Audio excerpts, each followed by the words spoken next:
Last night.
Not a great education for nursing here, I have to say.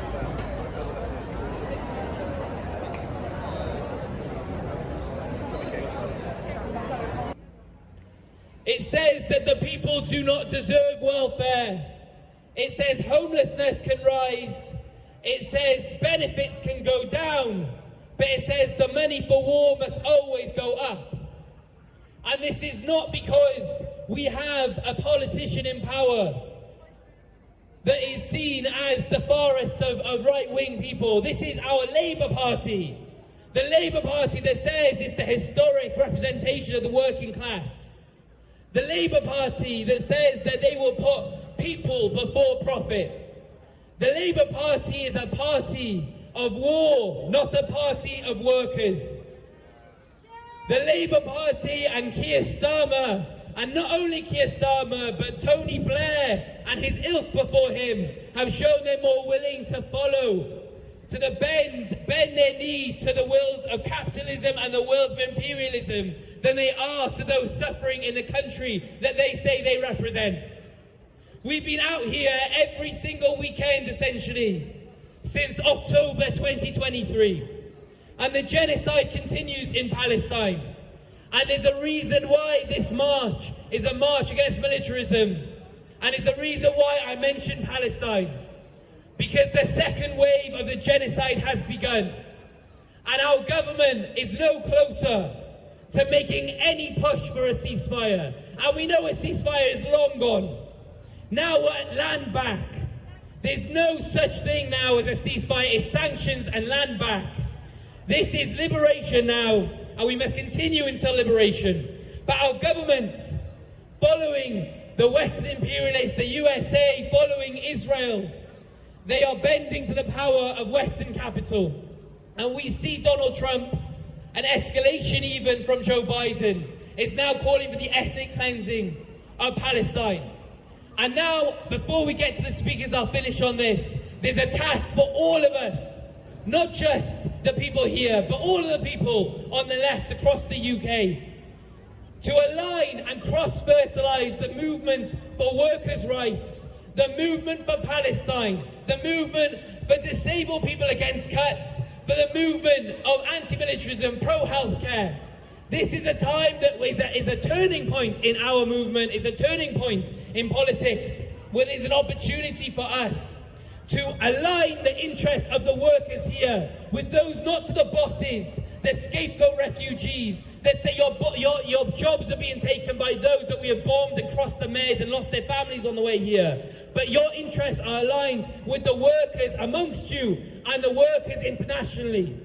Because the workers here have far more in common with those that started the revolution in Sudan, to those fighting against US imperialism and Israeli occupation, than they do with their bosses that fatten their paychecks as they make homelessness and skyrocketing rent continue on our shores.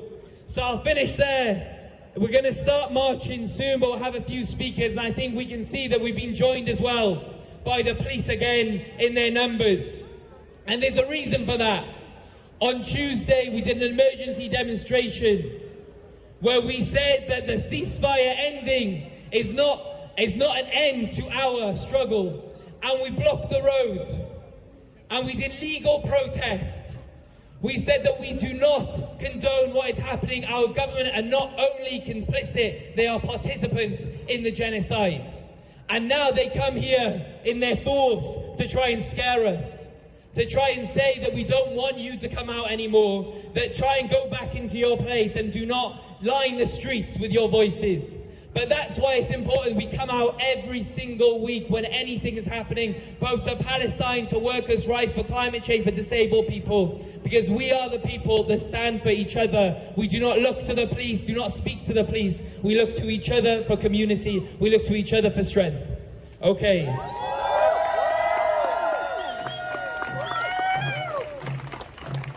I want to introduce the first speaker.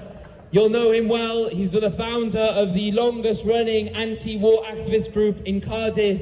I want to introduce Adam Johannes from Cardiff Stop the War. I think that the problem with the world today is there's too much poverty and too much war. What we need is a war on poverty, not a war on the poor. I read that the world's military spending now exceeds over $2 trillion a year, but the amount needed to end global hunger is only 40 billion a year. 2 trillion to spend on war, 40 million to end global hunger. They can find money to fund the war, but they can't find money to feed the poor. Friends, we don't need no wars abroad like Afghanistan and Iraq. We don't need British troops into Ukraine. We don't need arms sales to Saudi Arabia and Israel. What we need is housing and healthcare and welfare and jobs and justice and a Green New Deal and a better day.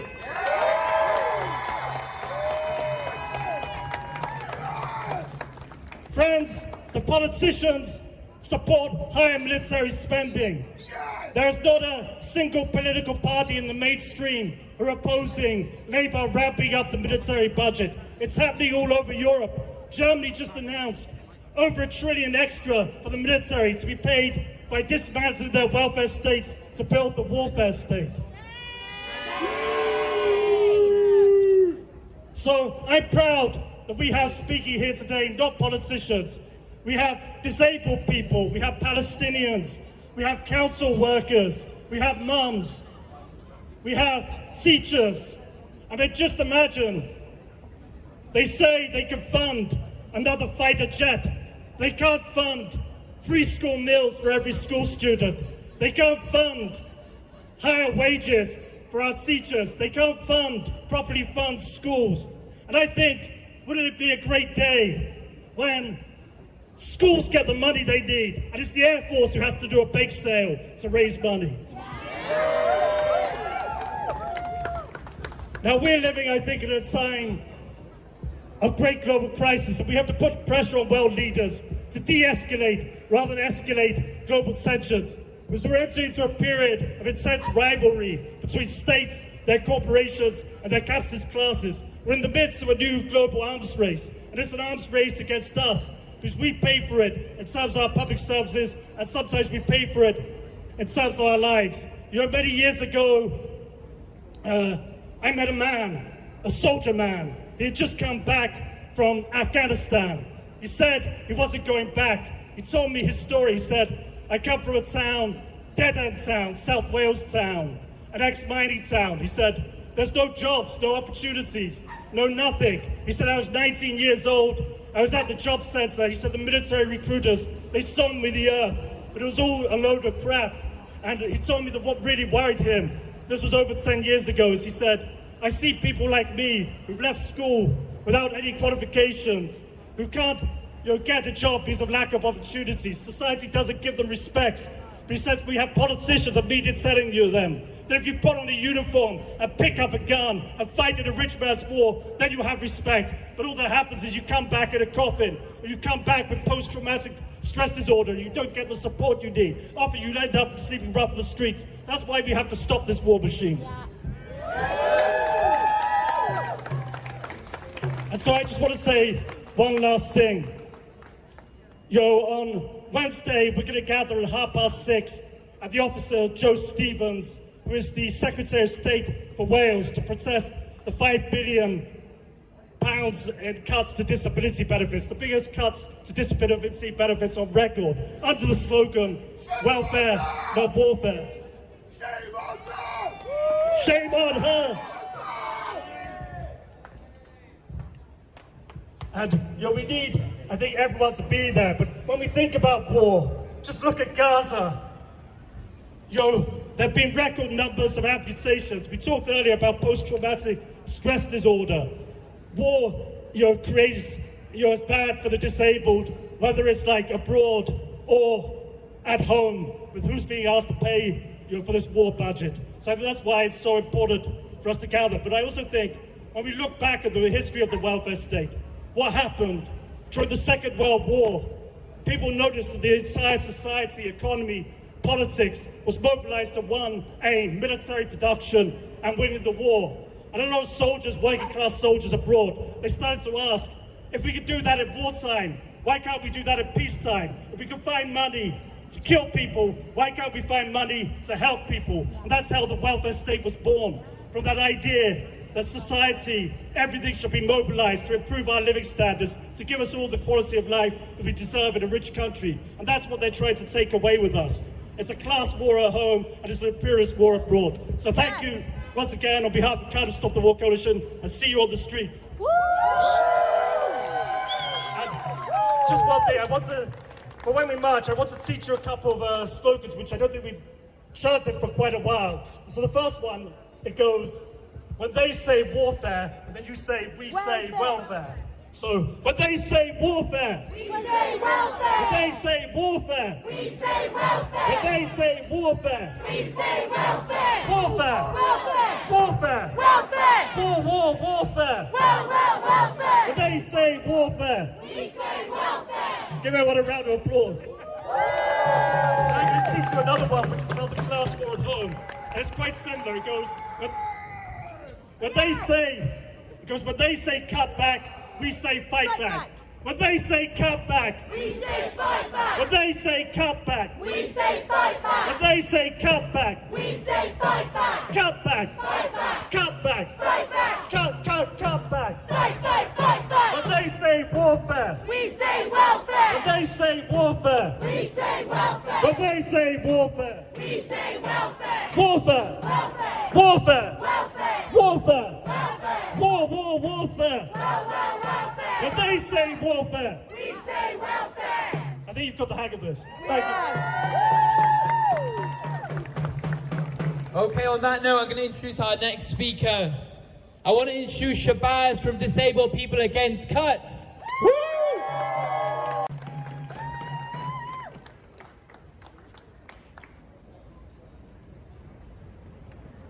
This week has been a week, hasn't it?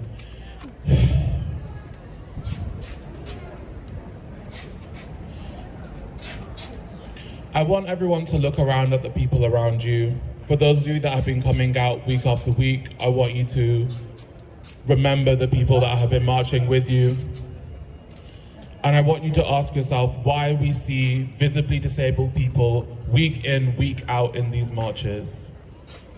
It is because we know what happens when the system deems you not valuable. We know what happens when you are treated like nothing more than tokens. We know what happens when historically the state starts to target those that don't fit their mold. And we've seen it happen years and years ago, over and over again. This is why it's important that we are on the right side of history today. This is why it is important that we march in these streets and raise our voices. Because we are saying that we recognize that the same system that is cutting away support for mental health is the same system that is traumatizing countless Palestinian children in Gaza. We say that the same system that is cutting carers' allowance and removing our capacity to do things, removing our dignity, is the same system that is forcing children and mothers into disabled living in the Congo and Sudan. We say that this system has hands in every country telling us that we are less than and that they do not care about us.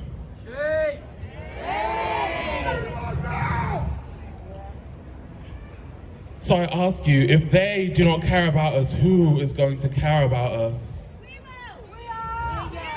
We will care about us.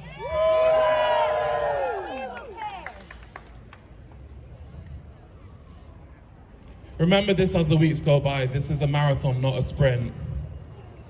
Making change means showing up day in, day out, week in, week out. The same numbers I see this week, I want to see at every march going forward.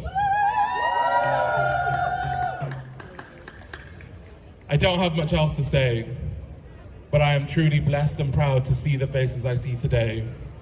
And it makes me feel, despite everything, a little bit hopeful that we will make some change.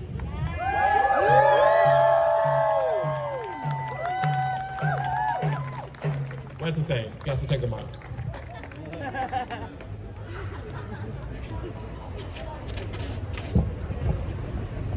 Okay, the next person I want to introduce to speak, you'll know her because she's a stalwart of the community, but also because there's a campaign running for her, which is the Justice for Kwabena campaign. So I want to introduce Kwabena from Stand Up to Racism and Black Lives Matter. I think it's important to note that today is actually UN Anti-Racism Day. And I think it's important to note this because we must understand who is on the sharp end of the war on terror. Who, has to bear the brunt of the consequences of the increase in, anti-terror policies. It is Muslims, it is Arabs, it is black and brown people who have to constantly face the brunt of governments suddenly realizing that they need to, keep their borders safe and this imminent threat from within. We are constantly told that there is a threat in society that comes from people who do not align with our values, people who come from a foreign land. But the threat from within comes from Downing Street. The threat from within is those at the top. The threat from within is the billionaires who run our society, unelected, and get to do whatever the hell they want. That is the threat from within. We are constantly told that, we need to put more money into national security for the safety of our citizens. Safety is not about having more missiles and bombs and guns. Safety is not about having a body of armed men to patrol our streets to enforce some kind of law. Safety is about having access to healthcare for trans women, for cis women, for people with disabilities, for working class people. Safety is about having adequate and affordable housing for people with disabilities, for working class people, and for asylum seekers and refugees. Safety is not about trying to guard ourselves against a threat. Safety is about care for the people here. Safety is about allowing people to be able to live a fair life, being able to eat and to have shelter and to be able to have health. That is real safety. We are constantly pushing this idea that we need to keep our borders safe, that we need to keep ourselves safe from an imminent threat. It's to unite us in the way that they can use that against us, to make us think that we're united against a common enemy. And today we are, and our common enemy is the Labour Party. A Labour Party that is fueling our tax money into increasing military spending. And we must also be steadfast in saying that we cannot sacrifice the lives of black and brown people across the globe for our so-called safety. And it's also important to realise that the biggest part of this increase in military spending is because the UK is trying to fill the gap that the US have now taken away from Ukraine. Keir Starmer is now trying to step up and be the big man and say, we'll protect Ukraine. They constantly tell us that Ukraine is a fight for national liberation. It's a fight for people to have, ownership of their own country. Then what the fuck's Palestine? Then what is the difference between Palestine then? I'll tell you what the difference is. It's because the liberation of Palestinian people does not align with the imperialist gains of those in the West. When they talk about Ukraine, they're not talking about the liberation of working class people in Ukraine. They are talking about ripping Ukraine away from Russia so they can align with their own imperialist gains. That is what they're talking about when they talk about Ukraine. So when we stand here today and we say welfare, not warfare, we need to say that we need to have solidarity with the international working class across the globe. Those in Ukraine, those in Palestine, in Sudan, in Congo. We need to come together and fight for a better world. We cannot sacrifice those across the global south, because once we sacrifice them, we are sacrificing ourselves. Once they take money away from us, from our education, from our healthcare system, and they put it into bombs somewhere else, they realize they can take a lot more from us. We're seeing that with the cuts to disability benefits. They are saying, well, we can sacrifice these people now. And who are they going to sacrifice later?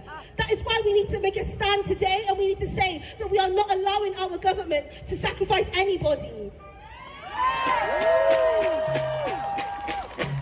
We need to continue to stand against our government, because ultimately, if we want a fairer society, we're going to have to fight for it. If we want our services to be funded, we're going to have to fight for it. It will not be given to us. And that is why we need to stand in solidarity with the international working class. And that is why we continue to come out on the streets for every oppressed person, because we must stand with the oppressed and never the oppressor. The left needs to come together and form a real fight back. In London on the 29th of March, there is the Summit of Resistance. This will see climate activists, Palestine activists, disability activists, all coming together to bring a real fight back, not only against the rise of the far right and the likes of Reform, but also against this Labour government. We need to be part of that discussion of how the left can come together to fight for a fairer society. We have a coach going down from Cardiff on 29th of March, down to the Summit of Resistance, and after that day there'll be a rollout across the country of real discussions about how we can fight back, how we can get organised, and how we can stand together. And I want everyone to be a part of that. This movement has been vibrant, it's been explosive, it's been amazing. We've done so many direct actions, we've had so many amazing discussions about politics, and we need to keep this up and continue it, not just for the Summit of Resistance, but continue it for the rest of our lives if we want a fairer society for everybody. So I want to try a chant for everybody. When I say the international working class, you say unite and fight. The international working class! Unite and fight! The international working class! Unite and fight! The international working class! Unite and fight! Thank you, solidarity! Okay, our last speaker before we start marching and putting those chants to good use, I want to introduce Joe from Cardiff Trades Council. Yeah, cheers. So we said we're marching for welfare, not warfare today. Well, what's welfare? Some of you might have seen me over there actually before this demo campaigning against the cuts to disability benefits, right? Which are aimed at scapegoating some of society's most vulnerable and will cost lives. Inevitably will cost lives. There's no question about that. 1 million are going to lose pay, and probably not that far off that many are going to lose the disability part of universal credit as well. So what can we do about that? I think, as a trade unionist, as a delegate to the Cardiff Trades Council and a member of Unite the Union, the trade unions are the largest democratic organisations representing disabled people, disabled workers, and have got to use their authority and resources to campaign for the rights and benefits of disabled people. And by the way, there's a reason why people are ill in the first place. Capitalism makes us ill. Yeah? Cuts to the NHS leave us waiting years for treatment. Yeah, leave us waiting years on waiting list. Insecure housing, work, debt, instability, including war, by the way, war being a key component of instability in the world that we're living in today. These things cause huge damage to our mental health and to live in this type of this environment. So of course people are going to be suffering in this environment. And war, by the way, is the highest expression of that instability that's caused by capitalism. It's when it overthrows into literally killing people directly. And Netanyahu breaking the ceasefire and resuming the merciless bombardment of Gaza. And by the way, I just seen literally in the last couple of hours or so, the IDF has started attacking Lebanon as well at the same time. this was always on the cards, by the way. It was always on the cards that Netanyahu was not going to respect the ceasefire. From his point of view, it was purely a tool for his own benefit. Because at the end of the day, if he's not at war, then he's, well, at least out of office and quite possibly in prison on corruption charges. So, you know, it's in his benefit to keep it going. And that's backed by the Western imperialist powers. So it's absolutely not a coincidence that the only aspect of public spending that our government is proposing to increase rather than cut is defence in inverted commas. It's not really, you know, defence. We know what that means. It's imperialism, isn't it? It's supporting regimes like Netanyahu's, and you know, those carrying out you know, merciless attacks against ordinary people, and that has, you know, has an impact on us here as well. Of course, the you know, waking up in the morning and seeing children being buried under the rubble in Gaza, of course that's going to have an impact on us as well. And as others have said, this is the Labour Party that's doing this, yeah.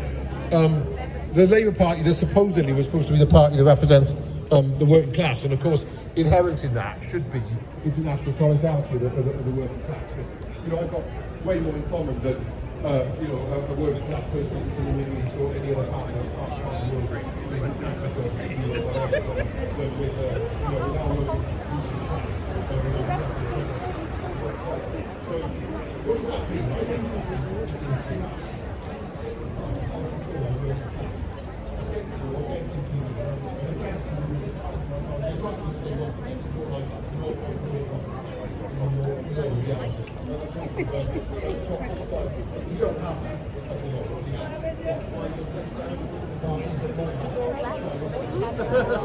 I know, but I'm sympathising. I was just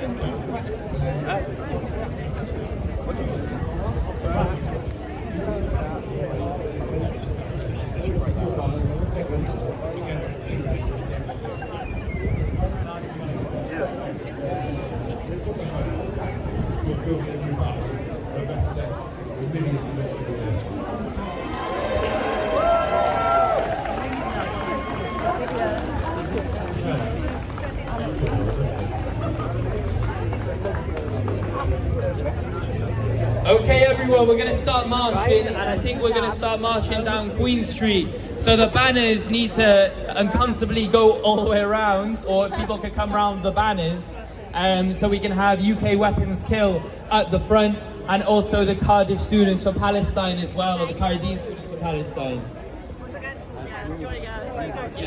And if you want a mask as well, please, you can get them here as well.